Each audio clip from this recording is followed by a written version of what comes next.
Men need to be men. Men need to be men.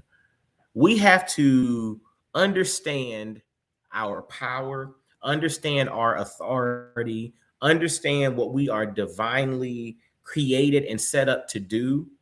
In full transparency, we need to do it. There's a Bible verse, First Timothy or Second Timothy 1:7, said God has not given us a spirit of fear, but of power, love, and a sound mind. And I think we can take scripture and apply it across the board in multiple settings. So he's not giving us a spirit of fear, but of power, love, and a sound mind. Now that's for men and women, but I'm specifically talking to the guys here. Power, love, sound mind. I came across this clip, and this was Jill Scott talking about dating, right? And what it takes for a guy to date her, or what she looks for in a guy. And it was fascinating because, obviously she wants respect and everything, and she wants to be loved and cared for, etc. But it's like she also wants a man to be a man. And she doesn't want a man to fear her, but to actually be a man. And it's a difference. So when you think about power and you think about, how we operate, sometimes we think being a man is being dominant. No, being a man is not about exerting your power and showing somebody how strong you are. Like, bump all of that. I know how strong I am. I ain't got nothing to prove there.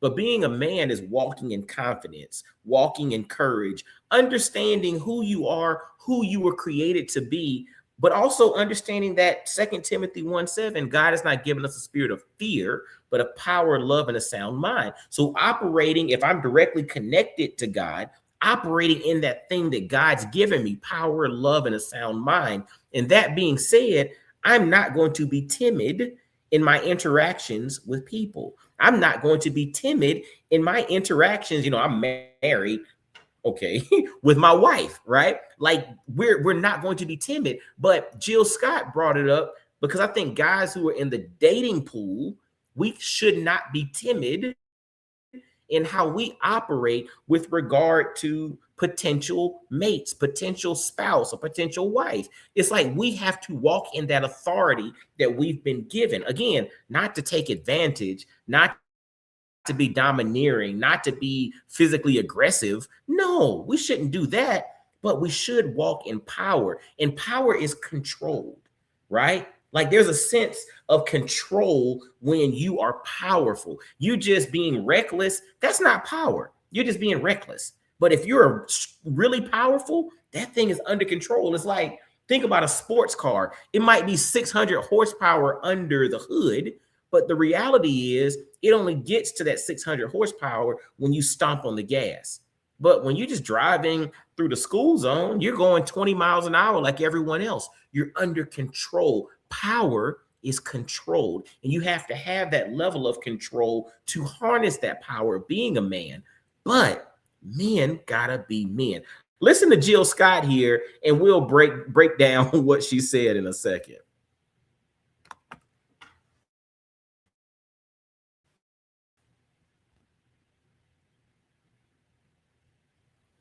Treat me like a person, number one.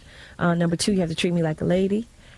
We gotta be boys. Mm-hmm. How's that? Like we gotta be. I gotta be your lady, but I gotta be your boy. So you watch football and everything. So all that. Let's go. I tell girls that all the time. The hardest thing to do is just be a man's friend. Why you can't just be my friend? Be friends, and don't be scared of me. Mm-hmm. If you're scared of me, I will eat you.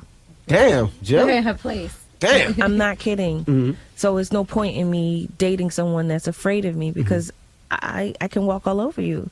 And who wants that? Nobody wants that. Mm-hmm. I'll end up doing that and feel bad about it, and then leaving the person and they're crying, and then you're like, I'm dating a bitch ass, and I don't really, why? No respect. Why?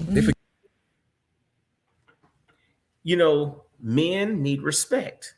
Women need love. Men need respect. But what she mentioned there was, don't be scared of me.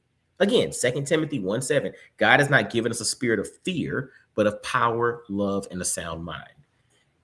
We have to operate with power, love, and a sound mind. We should not walk timidly. It's like if you think about a relationship, if you're in a relationship in which you have to walk on eggshells, if you can't be yourself, if you're fearful of saying the wrong thing, of doing the wrong thing, if you're fearful of all of that, that's probably not the relationship for you. You have to be the full magnitude of who you were created to be. And like she said, don't be scared of me.